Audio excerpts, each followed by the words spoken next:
começou em Guarujá, num evento de influencer, onde o Bruno tava começando a carreira dele como influenciador. E aí a gente lá, tudo, né, curtindo, trabalhando lá no evento, conhecemos o Rodrigo Morgado, né, que ele tem uma empresa de contabilidade. Então, como o Bruno tava, né, iniciando ali na carreira ali dele, ele precisava, né, de um contador de confiança, né, que até então ele trabalhava já para pessoas lá próximas. E aí a gente se interessou, tudo, e ele começou a trabalhar com o Bruno nessa contabilidade, né, na contabilidade do Bruno, da empresa do Bruno, das coisas do Bruno. E aí dali, né, ele começou a cuidar, né, das empresas do Bruno, cuidar da carreira, né, do Bruno como contador. Lembrando, nenhum tipo de amizade, somente trabalho mesmo. Ele prestava serviço pro Bruno. Assim como você vai estar na sua casa, você contrata uma doméstica, ela tá ali pra trabalhar pra você, ela não é sua amiga, um exemplo, né? É um prestador de serviço que tá ali pra trabalhar pra você, como qualquer outro. E só que o Rodrigo, ele não foi transparente desde o início. Por quê?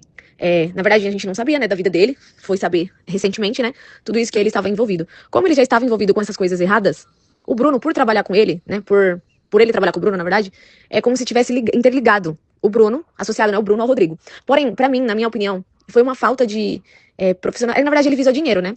Mas ele poderia ter sido sincero, porque por mais que o Bruno era um cliente comum, porém, ele viu que o Bruno tomou uma proporção muito grande. O Bruno cresceu muito rápido na internet. Então, por ele saber a pessoa que o Bruno era, né, uma pessoa influente, ele poderia ter falado, ó, Bruno, eu faço as minhas coisas aqui errado e tal, então eu prefiro desvincular você pra não te prejudicar. Não, ele visou o dinheiro, continuou trabalhando com o Bruno, e aí vida que seguiu, entendeu? Só que o Bruno não sabia das coisas erradas que ele fazia. Depois que aconteceu tudo, né, que caiu a casa pro Rodrigo, era como se o Bruno tivesse junto com ele, sabe? Mas não, ele era somente um funcionário do Bruno, né? Que ele prestava serviço pro Bruno. Então, não é justo hoje. Então, tipo assim, quando eu falo pra você que não é lugar pro Bruno, porque não é lugar pro Bruno. O Bruno, ele não faz nada de errado. Como eu falei pra você, o meu marido, ele não bebe, ele não fuma, ele não fala palavrão. Ele é um excelente filho, ele é um excelente marido, ele é um excelente pai.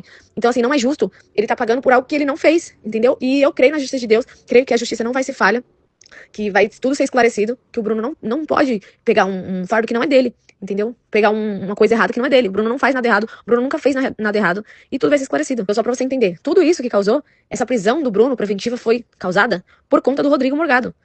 Por conta dele, porque foi ele que fez as coisas erradas. E acabou carregando o Bruno junto, né? E o Bruno, por ter um certo nome, né? Uma certa. Como que eu posso dizer a palavra certa? Por o Bruno ter um nome, um peso, né? Um nome com peso, porque todo mundo conhece o Bruno hoje. Então, meio que as pessoas estão. Tanto que você nem vê falando tanto de Rodrigo Morgado. Na internet só dá buzeira, buzeira, buzeira. Mas quando, na verdade, foi tudo por conta do Rodrigo. Só que o Rodrigo não passa de um simples funcionário do Bruno, que tava lá pra trabalhar como contador. O Bruno, ele paga todos os impostos dele, tudo que ele compra é declarado, entendeu? E ele vai provar isso também pra justiça, né? O Bruno paga gasta muito dinheiro com imposto pra poder ter as coisas dele em dia, sabe? Ter as coisas dele certinha. Você acha mesmo que se meu marido fosse um bandido, né? Um cara que lava dinheiro, um cara que faz coisa errada, ele estaria ostentando? Não, porque é superação pra ele. Ele sempre gostou de carro, era o sonho dele ter as coisas dele. Então,